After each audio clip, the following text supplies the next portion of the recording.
தமிழ் சினிமாவோட ஸ்டைல் மன்னன் ரஜினிகாந்தோட மாபெரும் வெற்றி படம் படையப்பா பற்றி சின்ன ரிவ்யூ பார்க்க போகிறோம்.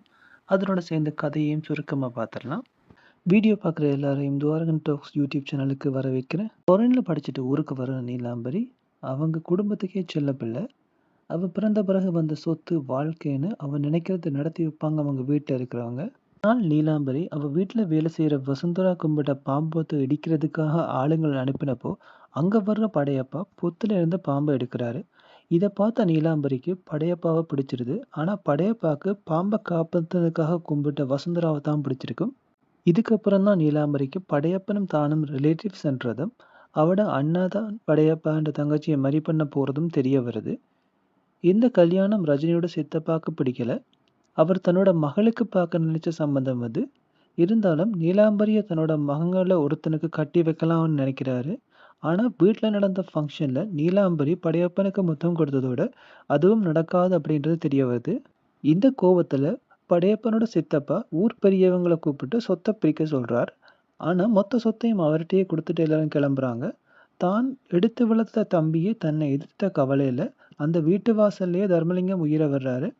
பண வசதி இல்லாததால நீலாம்பரியோட அண்ணன் சூரிய பிரகாஷ் படையப்பனோட தங்கச்சியை விட்டுட்டு அவரோட சித்தப்பா ராமலிங்கத்தோட மகன் லாவண்யாவே மறி பண்ணிக்கிறாரு. இது தெரிஞ்சுக்கிட்ட நீலாம்பரி தன்னோட வாழ்க்கையை நினைச்சு கூட பார்க்கல அப்படின்னு அண்ணன் மேல கோவப்பட்டாலும் வந்து வாழ்த்திட்டு போறா. அதே நேரம் நியாயம் கேட்டு வந்த படையப்பா குடும்பத்தாலேயோ ஊர் பெரியவங்களாலேயோ அதை தடுக்கவும் ஒன்றும் பண்ண முடியல. கொஞ்ச நாள்ல படையப்பன் குடும்பம் இப்ப இருக்கிற படையப்பாட தனிப்பட்ட உழைப்புல சேர்ந்த காசு தர்மலிங்கம் வாங்கின இடத்துல விலை உயர்ந்த கல் இருக்கிறது தெரிய வருது. தன்னோட சொத்துக்களை எல்லாம் கொடுத்து அதை வேண்ட ராமலிங்கம் எடுக்கிற எல்லா முயற்சியும் பல வழிகளில் தடைப்படுது.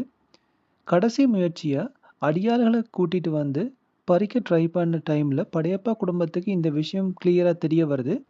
இது மூலமா அவங்களும் அதை வித்து பெரிய ஆக்கள் ஆயிடுறாங்க. இதுல இருந்து படையப்பாட தங்கச்சியில கல்யாணம் நடந்து முடியுது. இடையில நீலாம்பரியோட பிடிவாதத்தால அவ அப்பா தன்னோட தங்கச்சியான படையப்பனோட அம்மா சாவித்திரி கிட்ட மாப்பிள்ளை கேட்டு வர அவவும் உங்களோட வீட்டுக்கு சம்மந்தம் பண்ண வரேங்கிறா. படையப்பனோட வாழ்க்கையே முடிஞ்சிருச்சுன்னு பார்த்தா செம ட்விஸ்ட். அங்க படையப்பாட வெட்டிங் வசுந்தராவோட நடக்குது.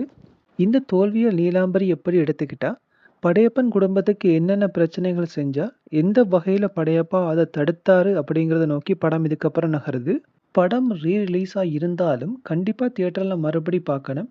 25 வருஷ பழைய மியூசிக் மாடர்ன் டே தியேட்டர்ஸ்ல கேட்கும்போது சூப்பரா கேட்குது.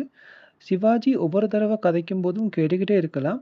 இதே இடத்துல பேக்ரவுண்ட் மியூசிக்கை கொடுக்காது ரொம்ப அருமையாக இருந்துச்சு. 50 வயசுல ஒரு மனுஷன் எப்படி நடிக்கிறாரான்னு ரஜினியை பார்க்கும்போது தோணுது. அதே நேரம் நீலாம்பரி பயங்கர வெரைட்டியாக அவர் ஆக்ட் பண்ணியிருக்காங்க. ஏஆர் ரஹ்மானோட மேஜிக் கடைசி வரைக்கும் தெரியுது. படத்தில் ஒவ்வொரு பாட்டுகளும் அற்புதமாக கேட்குது. படம் ஆல்ரெடி வந்து திரும்ப ரீலீஸ் வர்றதால படம் நல்ல படம்ன்றது நமக்கு தெரியும். இந்த படத்தை மறுபடி பார்க்கணுங்கிறது முக்கியமான அவசியம் இல்லை. ஏன்னா ஒரு தடவை இந்த படத்தை நம்ம பார்த்துருந்தாலும் இந்த படத்தோட அவ்வளவு காட்சிகளும் நம்ம மைண்டில் அப்படியே தெளிவாக இருக்கும். ஆனால் ஒன்று, இந்த படத்தை பார்க்கும்போது மனசுக்கு ரொம்ப நிறைவாக இருந்துச்சு. ஸோ முடிஞ்சவங்க பாருங்கள். நன்றி.